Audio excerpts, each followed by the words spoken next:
Since the 23rd of August 1939, Nazi Germany and the Soviet Union had been in a period of non-aggression.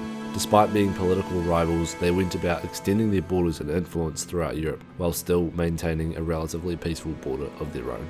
This was made possible by the Molotov-Ribbentrop Pact, but confrontation between these two powers was inevitable. Nazi ideology viewed the Soviet Union as the plague of Europe, a Slavic population deemed as subhuman and ruled by Jewish Bolsheviks that hungered for control of Europe. Hitler had stated that he would cleanse Eastern Europe of Jews and Slavs, creating living space for the Germanic people, and this area was the Soviet Union. After the fall of France in June of 1940, Germany began planning for the invasion of the Soviet Union, to be codenamed Operation Barbarossa. By June the following year, after delays in the Balkans and in North Africa, the Wehrmacht was ready to launch the invasion. Stalin's Soviet Union was ill prepared for conflict. Throughout the 1930s and early 40s, Stalin had unleashed his Great Purge, killing off tens of thousands of experienced military officers, which left the Red Army with the relatively inexperienced leadership compared to that of their German counterparts. Also, as the Non-Aggression Pact still remained in place, Stalin did not expect a German invasion. He received consistent warnings of a pending German invasion, but dismissed them as misinformation. His distrust in the British led him to believe that their warnings were an attempt to trigger a war between Germany and the USSR. Warnings from deserting German soldiers on the border were seen as spies, and warnings from his own spies were believed to be false. On June 22, 1941, Operation Barbarossa, the invasion of the Soviet Union and the largest military invasion in history, began. 3.3 million German soldiers, as well as 500,000 other Axis combatants, advanced across the 2,900-kilometre frontier. These forces were backed up by 3,350 tanks and nearly 2,800 aircraft. Soviet forces in the east numbered 2.68 million at the beginning of the invasion and contained the world's largest tank force, with 11,000 in the east alone. Although the performance of such a large tank force was hindered by supply problems, a lack of radios and equipment, and the fact that the majority of these were light tanks. The Red Air Force numbered between 7,000 and 9,000, the majority of which was destroyed on the ground in the first 2 weeks of the fighting. Axis forces, divided into 3 sectors, Army Group North, Army Group Centre and Army Group South, advanced rapidly inside the Soviet Union. The plan for Army Group North was to advance through the Baltics and onto Leningrad, while Army Group Centre was to thrust towards Moscow, and Army Group South was to capture the economic heartland of the Ukraine and then advance into the oil-rich Caucasus. Fierce fighting raged over the whole front.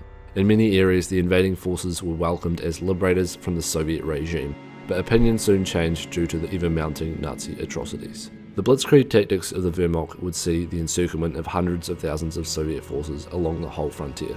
300,000 Soviet troops would be captured in the Battle of Smolensk, which began on July 5th, lasting for 1 month and ending on August 6th.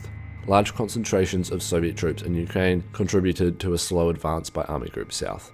In July, Hitler ordered panzers from Army Group Centre to divert south to aid in the advance into the Ukraine, temporarily halting the advance on Moscow. This decision created a leadership crisis, as Hitler's generals believed that Moscow should be the priority. Nevertheless, the order went through. This would become one of the most widely questioned moves by Hitler that is still debated today. In Kiev, 400,000 Soviet troops were captured as the encircled units surrendered in September. Meanwhile, Army Group North arrived at Leningrad. This city was an important objective because of its industrial capacity, making up 11% of total Soviet industrial output, and being the former capital of Russia and the symbolic capital of the Russian Revolution.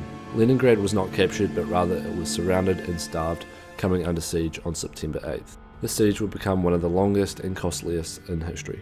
Meanwhile, further north, Finland had advanced inside Karelia, as it had agreed with Adolf Hitler. After its losses in the Winter War, Finland was eager to recapture its lost territory and to deal a blow to the Soviets. On October 2nd, 1941, Army Group Centre, then under Operation Typhoon, continued their advance on Moscow. The drive was divided into 2 pincers. One drove to the north of Moscow and the other to the south. But as the Russian winter grew nearer, rain and bog slowed the German advance. By October 30th, Army Group South had entered the Crimea and began the siege of Sevastopol. This port was the largest naval base in the world at the time and acted as a fortress for the defending Soviet troops. The siege would continue throughout 1941 and well into the following year.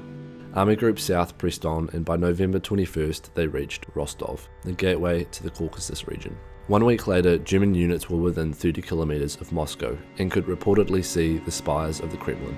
But the weather took a toll on the invading German armies that expected to have won before the winter. Therefore, they were not suited for such extremes. To make matters worse, the Soviet Union, after hearing of Japan's neutral stance on the war against the USSR, withdrew 18 divisions along with 1,700 tanks and 1,500 aircraft from Siberia and the Far East. These were used for a counterattack in the Battle of Moscow. The German command had calculated that the Soviets had no more reserves to stage a possible counteroffensive, and were therefore caught off guard and forced into retreat. This was the first major withdrawal of the Wehrmacht during World War II, and successfully removed the threat to Moscow. Hitler designated himself Commander-in-Chief of the Wehrmacht, blaming his generals for incompetence. The whole front was ordered onto the defensive to establish a stable front line. This counteroffensive concluded the year of 1941. Next up, we're covering the North African campaign in the year of 1942.